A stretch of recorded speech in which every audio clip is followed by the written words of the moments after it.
I wanted to live next door to $1 million mansion. I couldn't help but look at it every day. Sometimes, I even took photos. I'd go home and study them slowly. But one day, I noticed something strange. The usually empty second floor had "Help" written on the window. My mind flashed to a news story about a woman who went missing after being kidnapped. I called my husband to report it. He thought I was overreacting. He said maybe some kids wrote it, but my gut told me this was different. The next day, I couldn't resist checking again. The words were gone, and the homeowner saw me. He asked what I was doing. I stammered, saying I was just admiring the house. I didn't want to disturb his family. He said he lived alone. When we shook hands, I saw a girl's face appear on the second floor. It vanished in an instant, but I saw it clearly. I called the police immediately. Detectives quickly arrived at the mansion, saying someone reported a suspicious little girl. The man insisted he was a law-abiding gentleman. He said he couldn't possibly be a criminal.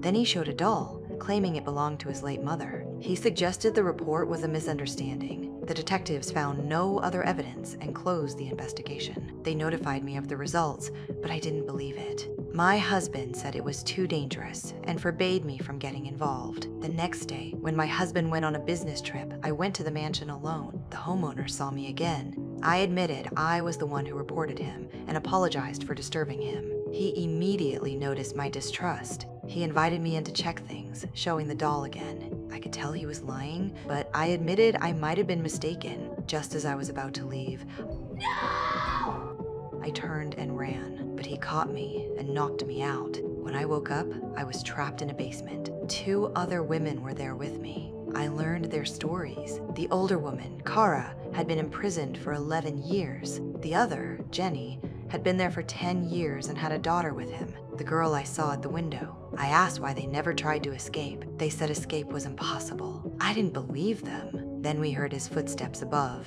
Both women stood immediately to greet him, as if he were a king. Surprisingly, he gave me the key to my shackles. But it wasn't to let me go. He was confessing to me. He said I came to see him 3 times, so I must like him. I explained I'd been married for 6 years, but he didn't believe me. He said I was special because other women were forced, and I came willingly. He forced me to break up with my husband. I complied to stay alive, but when I messaged my husband, I included a secret code only we understood. That night, I was taken to the attic alone. He said it was a privilege. The next morning, I untied my shoelaces, ready to use them if he appeared. But it wasn't him who came upstairs. It was the little girl. She was quiet and obedient. I felt a pang of sympathy. The "help" on the window was her reaction to seeing her mother hit. My sense of justice made